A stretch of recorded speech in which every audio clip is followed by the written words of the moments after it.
यहाँ आने वालों को तो आप लोग अब पहचान ही जाते हैं। ठीक है, आप जो है सुमिता रानी हैं और कवर्धा से हैं, और सर जो है डिस्ट्रिक्ट प्लानिंग ऑफिसर हैं, और आप कवर्धा से हैं, और सुमिता की मम्मी हैं। सुमिता के बारे में मैं बताता हूँ कि इन्होंने लास्ट ईयर जो है हमको ज्वाइन किया था, और लास्ट ईयर इन्होंने इंटरव्यू भी दिया था, पर 3-3.5 नंबर के कारण जो है इनका सिलेक्शन रह गया था। तो और वो एक दौर था, उसके बाद ये एक सिलेक्शन आया, और इस सिलेक्शन में इन्होंने जो है फाइनली एज अ सिविल जज जो है इन्होंने एक पोस्ट एक्वायर की। तो एकेडमी की तरफ से जो है बहुत बहुत शुभकामनाएं सुमिता को।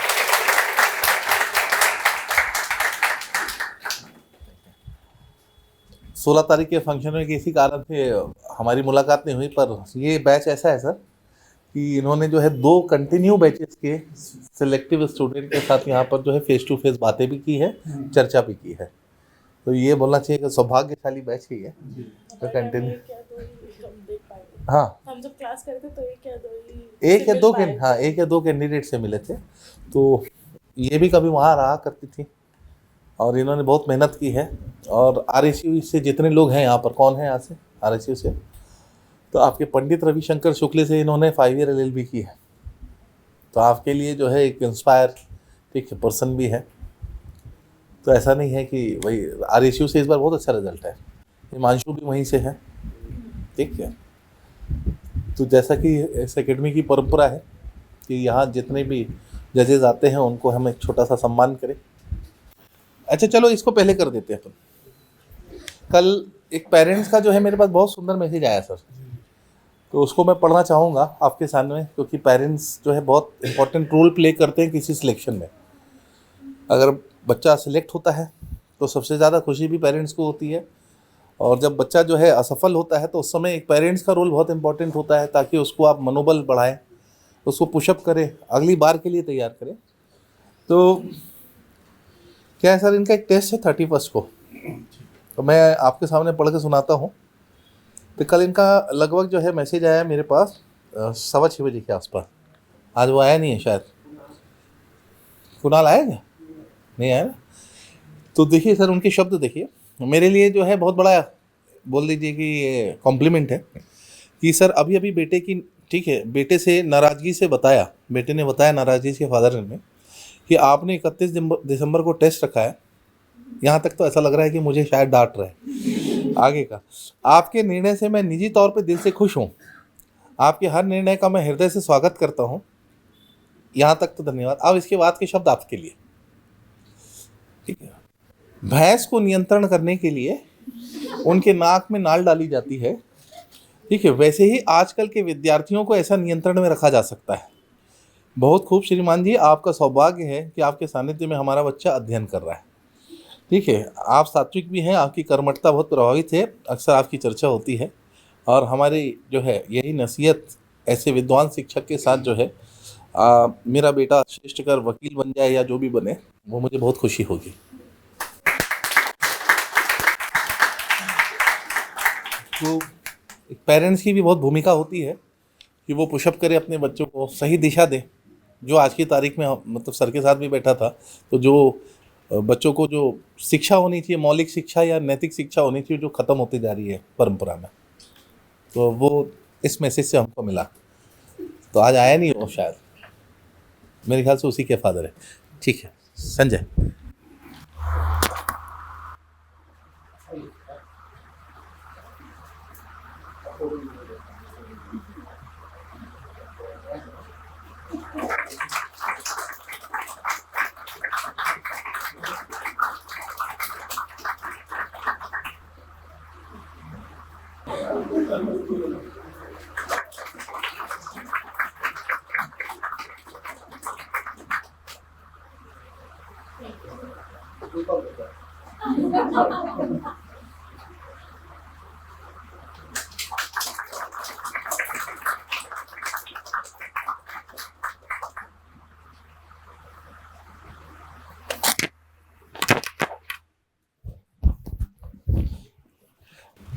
आज जो है सर आए हैं, तो मैं सबसे पहले आज जो है 2 शब्द सर से ही कहूँगा कि वो कुछ जो है अपने एक्सपीरियंस के बारे में, सुमिता की पढ़ाई के बारे में, उसकी लगन शक्ति और उसकी जो है मेहनत के बारे में 2 शब्द, क्योंकि पेरेंट्स से ज़्यादा आपको कोई वॉच नहीं करता।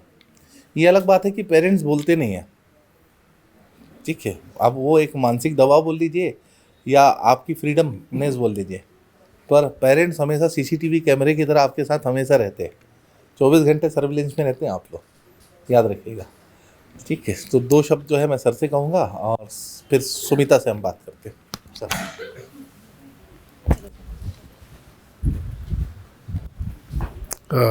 आप सभी को गुड आफ्टरनून।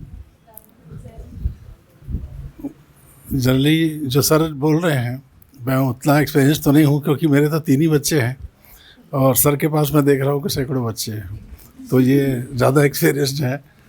जहाँ तक सुमिता के बारे में है, तो ये शुरू से ही पढ़ने के प्रति अच्छा रुचि रखती थी। मेरे और बच्चे हैं, उनके कंपैरिजन में ये कुछ आगे ही रहती थी उनसे। दूसरी चीज़ एक महत्वपूर्ण जो पालक लोग की एक धारणा होती है कि पालक को जो अच्छा लगता है वो अपने बच्चे से कराना चाहते हैं। ये जैसे कि पालक को लगा कि ये स्कूल बहुत बढ़िया है तो बच्चे मेरे वो इस स्कूल में पढ़ेंगे, ये अच्छा लगा तो ये स्कूल में पढ़ेंगे। मैं आप लोगों को बता दूं कि ये क्लास 3 तक अलग स्कूल में पढ़ी, उसके बाद फिर मिडिल स्कूल अलग पढ़ी, उसके बाद फिर 10th तक फिर उसी स्कूल में रिटर्न हुई कि जहाँ जहाँ टीचर की कमी हुई या खासकर मैथ्स वगैरह की, तो ये उसको चेंज करी। अल्टीमेटली फिर बड़ी वाली बेटी इंजीनियर है तो वो उसके साथ रायगढ़ में पढ़ूंगी करके रायगढ़ चली गई। रायगढ़ में पढ़ने के बाद ये 12th करी बायो में, और इनका टारगेट था कि मैं डॉक्टर बनूं, तो ये नीट की तैयारी कर रही थी। नीट की तैयारी में हुआ ये कि जब नीट एग्ज़ाम था जिस दिन, उस समय क्या है स्टार्ट हुआ था कि ओरिजिनल आई कार्ड लेके आना ज़रूरी है एग्ज़ाम हॉल में, और ये चूँकि थ्रू आउट इंग्लिश मीडियम, तो ये मूल प्रति जो होता है, मूल प्रति ओरिजिनल को ये न समझ पाई और ये झेरॉक्स कॉपी लेके चली गई, तो इसको अलाउ नहीं किए। तो फिर सेकंड इनिंग में जो भी होगा उसको बैठी। फिर ऐसे ही ये थोड़ा नर्वस थी, तो मैंने कहा बेटा इसमें नर्वस होने की बात नहीं है, अगले बार भी अपन फिर से तैयारी कर ले, फिर से बैठ सकते हैं। और इसी के साथ साथ मैं एक चीज़ और इनको बोला कि देखो भाई, आज हमारे देश में डॉक्टर और इंजीनियर 2 चीज़ों के कारण कोटा में जो हादसे हो रहे हैं, उनको देख रहे होंगे कि माँ बाप जो है कितना खर्चा करके पढ़ाते लिखाते बचपन से बड़े करते हैं। अब खाली आप नीट एग्ज़ाम पास नहीं किए उसके कारण सुसाइड हो रहे हो, बच्चे डिप्रेशन में आ रहे हैं, गार्जियन कुछ भी नहीं ले रहे हैं। तो मैंने कहा कि ये डॉक्टर में है क्या चीज़, एक बार तुम BL-LB कर लो और जज बन जाओ, तो कोई भी डॉक्टर ऐसा नहीं है जो जज के घर में इलाज करने ना आए। रही बात एडमिनिस्ट्रेटिव सर्विस की, प्रशासनिक सेवा में भी आपके तहसीलदार, नायब तहसीलदार, SDM, ADM जो भी होते हैं, वो प्रोटोकॉल में यदि एक बार आप जज में सेलेक्ट हुआ है तो प्रोटोकॉल में आपसे नीचे हैं। आप लोग ये भी जानते होंगे कि कभी कोई सिविल जज कलेक्टर को नमस्ते नहीं करता, तो आप लोग भी कलेक्टर को नमस्ते करना नहीं चाहते हैं, तो गोल्डन टाइम, गोल्डन चांस। और सर के गाइडेंस में शुरू में मालूम नहीं था यहाँ पर कि ये कोचिंग चलता है, फिर धीरे से पता चला। फिर हमने कहा बेटी को कि ये जब फाइनल में थी तभी ये कोचिंग स्टार्ट कर दी थी, जितना भी आधा घंटा 1 घंटा बैठते बने उतना ही बैठो, लेकिन टच में रहो, और उसी से कर ली थी। तो ये फाइनल करने के बाद 1 साल इसका लॉस हुआ था, और सेकेंड ईयर तो ये हो गई, सेलेक्ट हो गई। तो इस तरह से है। तो मेरा आप लोगों को एक ही सुझाव, सर बोले छोटा सा बोलना है इसलिए, है ना, और मैं स्वतंत्र है ना, मैं क्लास 1 डिस्ट्रिक्ट ऑफिसर हूँ मैं, लेकिन मैं गली गली देखता हूँ तो कलेक्टर को नमस्ते कर रहा हूँ, ADM को नमस्ते कर रहा हूँ, लेकिन जज बनने के बाद कलेक्टर को नमस्ते करने की कोई ज़रूरत नहीं पड़ती है ना। तो ये अच्छा है, और इस उपलब्धि के लिए, अचीवमेंट के लिए तो मैं सर को बार बार थैंक्स बोलूँगा कि उसने मेरी बेटी को ऐसा एजुकेशन दिया, ऐसा एजुकेट किया, ऐसा गाइडेंस किया कि वो पीछे नहीं हटी। पिछली बार 3 नंबर के लिए सिलेक्शन इसका चुक गया था, उसके बाद भी सर ने जो मोटिवेशन दिया उनको, उसके कारण फिर से ये लाइन में रही, तैयारी करी, और इस बार रिजल्ट आप लोगों के सामने है। तो मैं चाहूँगा कि इतना अच्छा कोचिंग तो हमारे छत्तीसगढ़ मध्य प्रदेश में तो नहीं है। चूँकि मेरा पहले पोस्टिंग भोपाल में था, मेरा इंदौर आना जाना भी था, तो पीएससी का कोचिंग और जुडिशरी का कोचिंग केवल इंदौर में होता था उस समय। अभी भी छत्तीसगढ़ में आपका जो कोचिंग सेंटर है, इसके अलावा कोई ऐसा कोचिंग सेंटर नहीं जो आपको सेटिस्फाई कर सके। तो अच्छा टाइम है आप लोगों के पास, आप लोगों का एज भी अच्छा है, उम्र भी सही चल रहे हैं आप लोग। तो मैं चाहूँगा कि सर का नाम तो रोशन अपने आप हो जाएगा, माँ बाप का नाम रोशन करने के लिए थोड़ा सा प्रैक्टिस तैयारी थोड़ा ज़्यादा करें। अभी 57 पोस्ट फिर निकला है ना, है ना, सब लोग भर दिए होंगे फॉर्म, है ना, और सब लोग जो है आज से ही सोच लें कि उसमें से एक सीट आपका है। तो मैं नहीं सोचता कि वो 57 सीट इसी इंस्टीट्यूट से ना हो, है ना। सर थैंक यू मुझे बोलने का टाइम दिया, और मैं अपनी बेटी को भी थैंक्स करना चाहता हूँ, मेरी पत्नी को भी थैंक्स करना चाहता हूँ, है ना, उन्होंने भी सहयोग दिया है। और जैसे भी स्थितियाँ होती है उसको एडजस्ट करना सीखना चाहिए। आगे पीछे रहता है, सफलता आता है जाता है, कभी धूप है कभी छाँव है, तो उसमें कभी नर्वस ना हो के उसके आगे एक स्टेप तैयारी करें तो वो सारा चीज़ सॉल्व होता है। आज नहीं तो कल, नहीं तो परसों, कोई जल्दी नहीं है। ठीक है, ओके, थैंक्स, आप लोगों ने सुना, धन्यवाद आपका।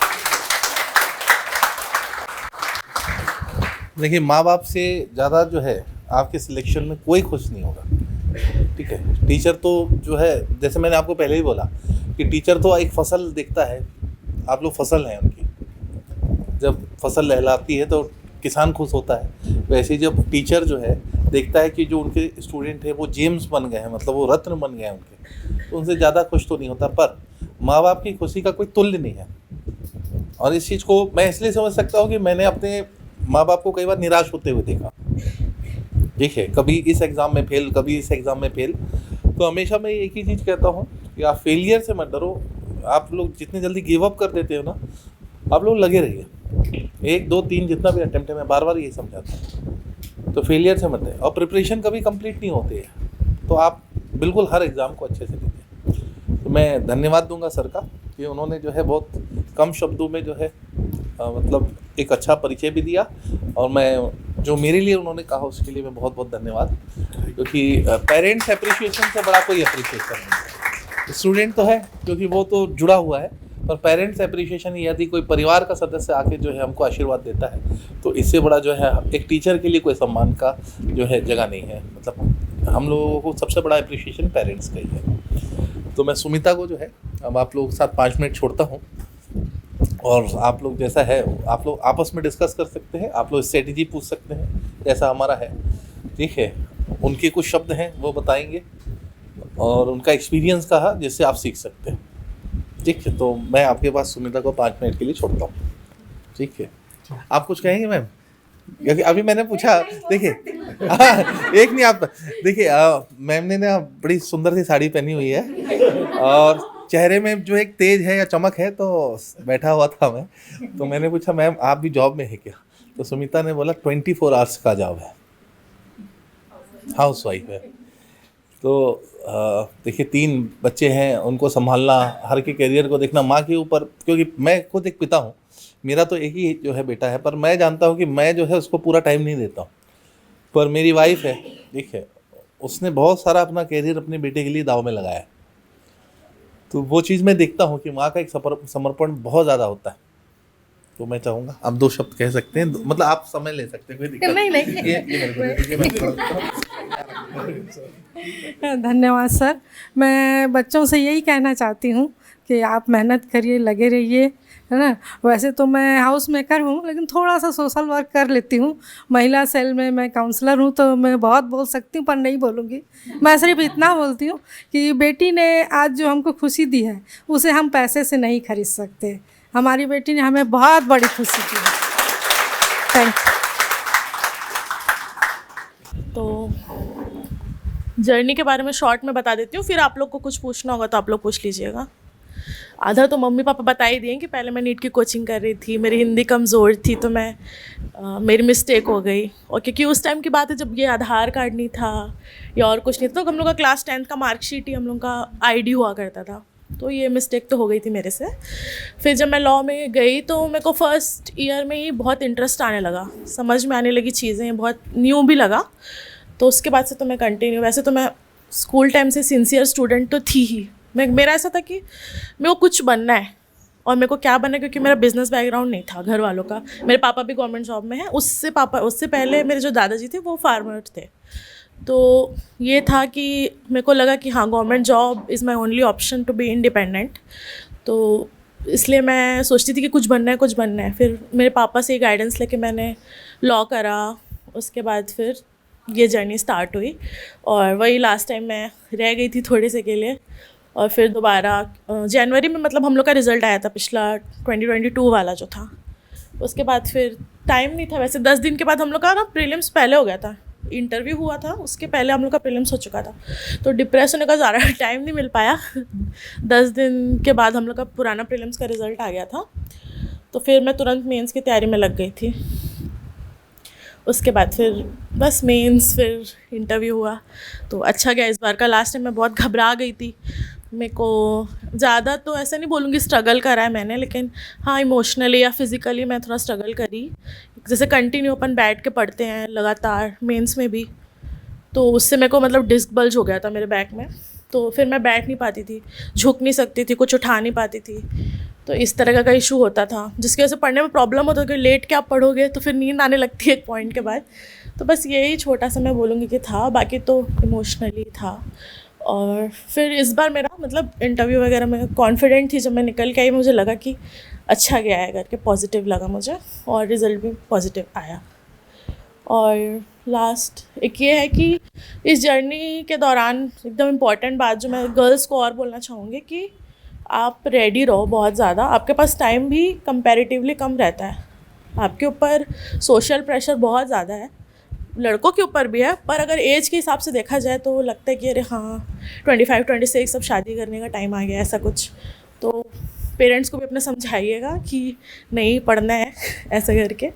और कभी कभी मतलब जर्नी के दौरान आपको बहुत सारे मतलब लोग डिमोटिवेट भी कर देते हैं नोइंगली या अननोइंगली कि अरे तुमसे नहीं हो पाएगा, तुम नहीं कर पाओगे, तुम तो एवरेज हो, या फिर इतना कब से पढ़ रही है, अभी तक पढ़ ही रही है ना। लोग और किसी जॉब में लग जाते हैं, आपके फ्रेंड्स, किसी की शादी हो रही होगी, तो आपको लगेगा कि मैं पीछे तो नहीं रह गई हूँ चीज़ों में, लेकिन आप लगे रहिए, आप अपना टारगेट सेट करिए और कंटिन्यू पढ़िए।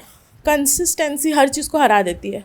आपके लाइफ में जो भी इश्यूज़ हैं, चाहे आप 2 घंटे दीजिए, 3 घंटे दीजिए, लेकिन रोज़ दीजिए। और जैसे सर बताए थे 31 को पेपर रखें, हम लोग के टाइम पे भी 1 तारीख को हम लोग का पेपर था न्यू ईयर के दिन। तो ये तो है, आप अभी होली दिवाली भूल जाइए, सिलेक्शन के बाद हर दिन आपको लगेगा कि फेस्टिवल ही है। अब छोटे से सेलिब्रिटी बन जाते हैं अपने जहाँ से भी आप आते हैं, गाँव से, शहर से। तो यही है कि कभी कभी इवन मैंने अपने कुछ फ्रेंड्स का सुना जिनके पेरेंट्स भी ऐसा कई बार बोल देते हैं कि तुमने क्या लॉ किया है, या तुम क्या जज बनोगे ना। तो इससे आपको बिल्कुल भी डीमोटिवेट नहीं होना है, और आप अपना टारगेट सेट रखिए। That's it from my side. अब आप पूछ सकते हैं। तो आप कैसे अपनी स्ट्रेटजी देखे, कैसे पढ़ाई की, बुक एमसीक्यू या थ्योरी बेसिस पे जा रहे थे, कैसे किए? वैसे मैं 2 बार अब तैयारी कर चुकी हूँ प्रीलिम्स का, तो उस हिसाब से मैं बताती हूँ कि अब आप लोग के टाइम तो अभी जीके वगैरह भी आ गया है ना, हम लोग के टाइम पे अभी नहीं था, थोड़ा बच गए हम लोग। इंटरव्यू के टाइम पे हम लोग भी पढ़े, लेकिन प्रीलिम्स में नहीं था।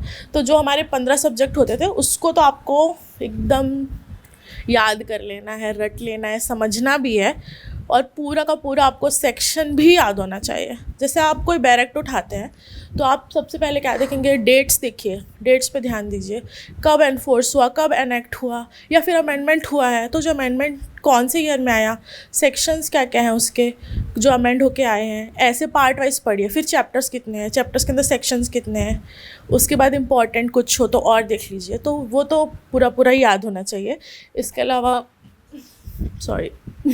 प्रीलिम्स की पढ़ाई में जो मेरे को हेल्प किया वो ये है कि जो OMR शीट होती है ना, सर उसका एक सैम्पल दे दिए थे, तो वो मैं खूब सारा प्रिंट आउट करा ली थी। तो जब भी मैं तैयारी करती थी तो मैं उसी में ही क्वेश्चंस बनाती थी, जो आपके पास जिससे भी आप क्वेश्चंस बनाते होंगे प्रैक्टिस, उसमें टिक मत करिए, क्योंकि आप एक बार उसमें टिक कर देंगे फिर दोबारा वो क्वेश्चन बनाने जाएंगे तो आपको दिख जाएगा आंसर, या आप मिटाएंगे कितना भी क्या करेंगे। तो क्वेश्चंस की तो भरमार है, आप अलग अलग बुक्स रेफ़र कर सकते हैं। मैं जैसे रीजनल बुक्स आती हैं MPCG वाली, वो भी यूज़ करती थी। इसके साथ साथ एक यूनिवर्सल की बुक आती है जिसमें सारे सब्जेक्ट्स के मतलब वास्ट क्वेश्चंस हैं, अनलिमिटेड, वो आप सॉल्व करते रहिए जो भी सब्जेक्ट चल रहा है। तो जो आपको पढ़ाया गया आप जाइए क्वेश्चंस बनाइए, जितना पोर्शन है। जैसे मेरे टाइम पे फर्स्ट सब्जेक्ट मेरा था TPA, तो TPA का जो पढ़ाया जा रहा है, जो चैप्टर मान लो पढ़ा दिए, तो फिर मैं उसका क्वेश्चन सॉल्व कर लेती थी। फिर जो वीकली टेस्ट होते हैं उसको भी आप एकदम सीरियसली दीजिए, एकदम। मेरे को नहीं लगता मैंने कभी भी कोई टेस्ट छोड़ा होगा, चाहे कुछ भी हो। हमेशा, भले आपके कभी नंबर थोड़े कम आ जाएंगे, कभी ज़्यादा आएंगे, पर आप छोड़िए एक भी मत। तो ये OMR वाली गलती बहुत लोगों से हो जाती है, क्योंकि अगर आप किसी और चीज़ में प्रैक्टिस करेंगे, वहाँ जाके आप OMR शीट देखेंगे तो कई बार क्या होता है ऊपर नीचे लग जाते थे लोग, उसकी वजह से सीधा बाहर हो जाते हैं कॉम्पिटिशन से। तो वो गलती आप मत करिए, तो आपको नयापन नहीं लगेगा। अगर आप OMR में ही प्रैक्टिस किया करेंगे रोज़ तो उसमें नहीं लगेगा। मान लीजिए कि आपका TPA तैयार हो गया, एक सब्जेक्ट तैयार हो गया, तो आप हर बार 100 से कम क्वेश्चंस मत बनाइए। एक बार बैठिए 100 क्वेश्चन पूरा बनाइए, फिर देखिए उसमें कितना आ रहा है, कहाँ पे कमी रह रही है, कौन सा पोर्शन समझ में नहीं आ रहा है। तो इस तरह से मैं तैयारी करती थी प्रीलिम्स की। और कुछ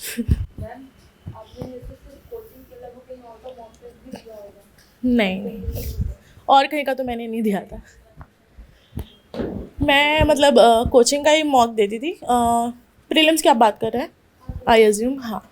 तो कोचिंग का ही मैं दिलाती थी, but having said that coaching का तो हफ्ते में एक बार होता है। मैं ऑलमोस्ट, जब मेरा एक बेस तैयार हो गया था उसके बाद से मैं डेली खुद ही मतलब अपने लिए 100 क्वेश्चन सुबह शाम ऐसे करके 2-3 पेपर तो से सॉल्व कर लेती थी मैं। तो ऐसे अलग से किसी इंस्टीट्यूशन का तो मैंने और नहीं दिलाया मॉक, और यहाँ का मैंने रिलीजियसली दिलाया और खुद से मैं करती थी। अभी मैंने बताया ना यूनिवर्सल की, और एक जो आती है ना क्षेत्रपाल है शायद, हाँ वो वाली, उसमें प्रीवियस ईयर क्वेश्चंस वगैरह रहते हैं, लेकिन उसमें थोड़ा लिमिटेड रहता है। और जो मैं यूनिवर्सल की बता रही हूँ उसमें आपको लोकल लॉस का नहीं मिलेगा, तो ये थोड़ा सा आपको खुद ही देखना पड़ेगा उसमें, क्योंकि वो सेंट्रल लेवल की आती है, तो वो सारे सब्जेक्ट्स की रहती है सेंट्रल वाली। लेकिन जैसे एक्साइज एक्ट ये सब है तो ये आपको क्षेत्रपाल और इस सब में मिलेगा, तो मैं उसी से पढ़ती थी, और ऐसा तो कुछ नहीं है। बाकी एक्स्ट्रा बुक्स ज़बरदस्ती का अपना सिलेबस मत बढ़ाइए, है ना। डिस्क्रिप्टिव बुक्स कॉलेज में बहुत काम आती है आंसर्स लिखने के टाइम, अपना तो ऐसा नहीं है, अपना मेंस का भी अलग है, और प्रीलिम्स में तो आपको ऑब्जेक्टिव बनाना है, तो उसमें आपका टाइम जाएगा ज़बरदस्ती। तो आप फोकस करिए, बेयर एक्ट पे ही फोकस करिए।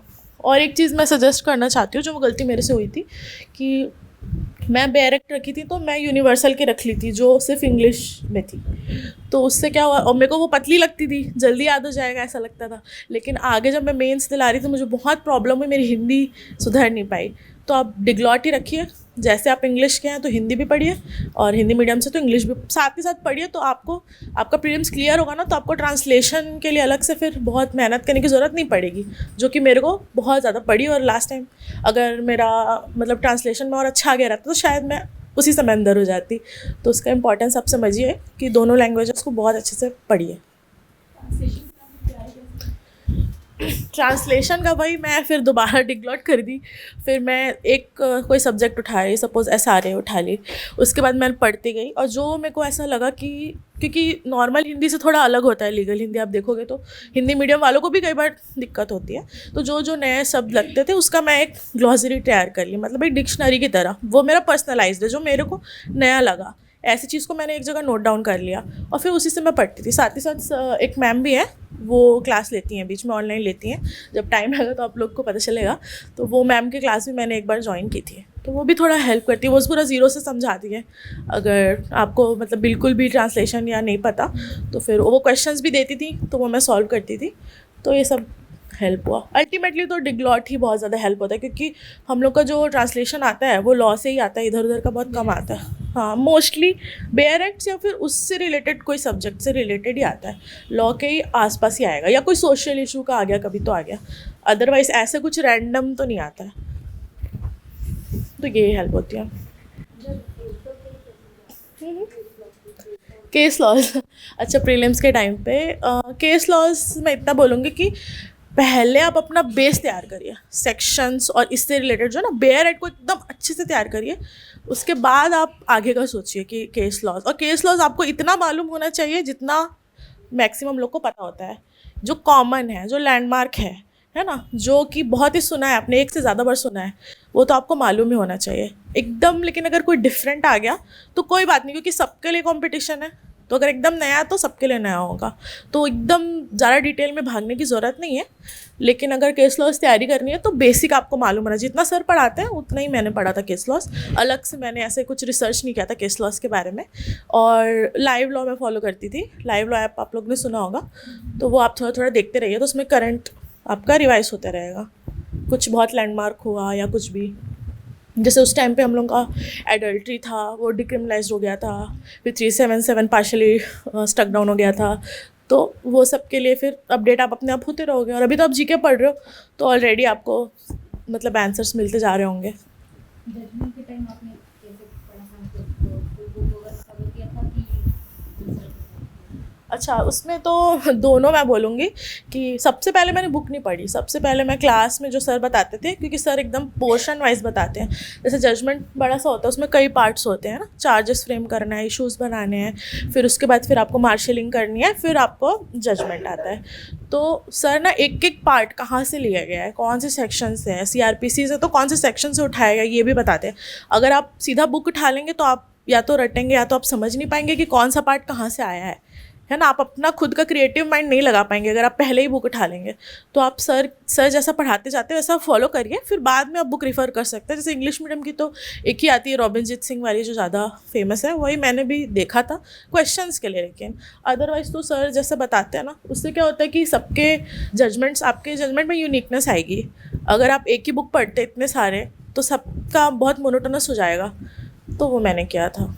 और जजमेंट का तो उसी में तो बहुत मेहनत लग जाती है जजमेंट, क्योंकि बैठ के आपको पढ़ना रहता है, लिखना रहता है, लिख के 3 घंटे का पेपर होता है, लेकिन उसके लिए आपको कई घंटे पढ़ने पड़ते हैं। इंटरव्यू में आपसे क्या क्वेश्चन पूछे थे, और मतलब जैसे इंटरव्यू में पैटर्न जैसे सॉरी जो आंसर नहीं आता तो उसमें आपका क्या आंसर था? अच्छा पहले तो ये बता देती हूँ क्या किस तरह के क्वेश्चंस मेरे से पूछे गए थे, क्योंकि इसमें क्या है, आपका जो इंटरव्यू आपके पर्सनैलिटी, आपके बायो, आपके ऊपर डिपेंड करता है, हर किसी का यूनिक रहता है, तो इसमें ज़्यादा हेल्प नहीं होती। बहुत लोग जैसे इंटरव्यू दिला के आते हैं तो पहले वालों से पूछते हैं कि आप क्या पूछा, इससे कोई फ़ायदा नहीं होता है। आप नर्वस ही होंगे, आप जितना जानेंगे कि कौन बैठा है, किसी से क्या पूछ रहे हैं, इससे बहुत नर्वसनेस आती है, क्योंकि आप एकदम अपने लक्ष्य के एकदम दरवाजे पे खड़े रहते हैं, है ना, तो वहाँ पे आप नर्वस हो सकते हैं, तो इस चीज़ से बचिएगा पहली बात तो। और हाँ, मेरे से पूछे गए थे चारों टाइप से पूछे गए थे कि पहला तो मेरे बायोडाटा से रिलेटेड, अगर स्पेसिफिक किसी जगह से आप आते हैं, फेमस जगह है, आपके डिस्ट्रिक्ट के बारे में आपको नॉलेज होना चाहिए, आपने जहाँ पढ़ा है उसके बारे में आपको नॉलेज होना चाहिए। करंट अफेयर्स में से स्टेट और नेशनल, इंटरनेशनल दोनों पूछे गए थे, जैसे कि उस समय COP29 चल रहा था, वो में से पूछा गया था। अभी जैसे साइबर क्राइम के बारे में से पूछा गया था, तो इस तरह के क्वेश्चंस पूछे गए थे। और CPC में से पूछे थे, CPC, CRPC, BNS पूछे थे। तो मेरे से लॉ और हॉबी से रिलेटेड भी पूछे थे। तो अगर आप, जैसे कि मैं थी, तो मैं तो काफ़ी टाइम से कोई हॉबी फॉलो ही नहीं करी थी, पिछले बार से। हो जाता है, पढ़ते हैं तो अपन किसी चीज़ के लिए टाइम नहीं निकाल पाते हैं, तो आप अभी से थोड़ा जिसमें भी आपको इंटरेस्ट है, आपके पास कुछ होना भी चाहिए लिखने के लिए। लास्ट टाइम मैंने नहीं लिखा था कुछ भी हॉबी, वो भी मेरे लिए बहुत नेगेटिव साबित हुआ था कि मेरा ऐसा मतलब फॉलो नहीं करती थी मैं कुछ। फिर बाद में जो भी जिसमें आपको इंटरेस्ट है, थोड़ा थोड़ा उसको भी कंटिन्यू करिए, आपके पास लिखने के लिए कुछ हो और बोलने के लिए कुछ हो वहाँ पे, जब आपसे हॉबी के बारे में पूछा जाएगा। क्योंकि वहाँ पे आप इंटरव्यू का जब फॉर्म भरेंगे तो उसमें एक पार्ट रहता है जहाँ पे आपको लिखना रहता है अभिरुचियाँ, या फिर आपका कोई इंटरेस्ट है, आपने कुछ अचीव किया है ऐसा कुछ, तो उसमें उससे भी क्वेश्चंस पूछते हैं। जैसे मेरे को बुक रीड करने में इंटरेस्ट है, नॉवेल्स, फिक्शन, नॉन फिक्शन, इस तरीके का, तो वो। और दूसरा मैंने जिमिंग लिखा था, तो उससे रिलेटेड पूछे थे उन्होंने, तो इस तरह से पूछे थे सबसे। लेकिन अलग अलग पूछते हैं, ऐसा भी होता है कि कई लोगों से लॉ ही नहीं पूछे, पूरा ही जीके पूछ लिए, ऐसा भी होता है। तो वहाँ पे तो आप कुछ नहीं बोल पाएंगे जो आपसे पूछेंगे। हाँ, और अगर नहीं आता है तो फिर मैंने ऐसा रट के तो मैं नहीं गई थी, लेकिन 2-3 तरह से लोग बोलते हैं कि जैसे इसके बारे में मुझे लिमिटेड नॉलेज है, या इसके बारे में मैंने पढ़ा नहीं है, have to read on this, ऐसे पोलाइटली आप बोलिए। कई लोग सॉरी भी बोलते हैं, पर कई लोग सॉरी को भी नेगेटिवली लेते हैं। कुछ इंटरव्यूअर को लगता है वो सॉरी सॉरी बोल रही है, तो बहुत एक्स्ट्रा पोलाइट होना भी कई बार अंडर कॉन्फिडेंट दिखा देता है। तो ऐसे अपना आप टेक्निक ढूंढ लीजिए आपको क्या बोलना है, लेकिन आप इस पे फोकस मत करिए कि नहीं आएगा तो क्या बोलेंगे। आप इस पे फोकस करिए कि क्या क्या मेरे को तैयारी करना है। अगर आपको एक क्वेश्चन आया ना, तो मैंने आपसे पूछा आपका नाम क्या है, जैसे बताइए। हाँ, त्रिवेणी है ना, तो इन्होंने बोला त्रिवेणी, तो मैं पूछूंगी अच्छा त्रिवेणी का मतलब क्या होता है, कहाँ पे होता है उसका संगम। तो इस तरीके से जैसे जैसे आप आंसर देते जाएंगे वैसे वैसे आपसे क्वेश्चंस पूछते जाएंगे, ऐसा होता है फ्लो। क्योंकि वो कुछ लोग प्रिपेयर भी करते हैं, कुछ इंटरव्यूअर जो है वो लिस्ट रखे रहते हैं, उसमें से भी पूछते हैं कुछ, और कुछ जो होते हैं वो ऑन द स्पॉट पूछते हैं। वो इतने एक्सपर्ट होते हैं कि आपका बॉडी लैंग्वेज, आप जैसे बैठते हैं उनसे ही उनको बहुत कुछ समझ में आने लगता है। ठीक है। Anything else? ठीक है फिर, थैंक यू सो मच, आप सब सुने इतने आराम से, और ऑल द बेस्ट, एकदम लगे रहिए, सीरियसली तैयारी करिए क्योंकि आखिरी पूछती हूँ। हाँ हाँ। जैसे आप ये 1 साल अभी आप लोग का मेंस में बहुत टाइम लगा आप लोगों को, है ना? तो कैसा लगा, मतलब अपनी पर्सनल लाइफ भी आप लोग देख पा रहे थे कि सिर्फ एक बुक के पीछे ही आप लोग थे? नहीं, पर्सनल लाइफ तो चलती रहती है सबकी, क्योंकि किसी की रुक नहीं सकती ना। आप पढ़ाई तो कर रहे हैं लेकिन आपकी लाइफ में साथ में बहुत कुछ होते रहता है। कोई डिस्ट्रैक्शन भी तो होगा। हाँ, अच्छा डिस्ट्रैक्शंस के बारे में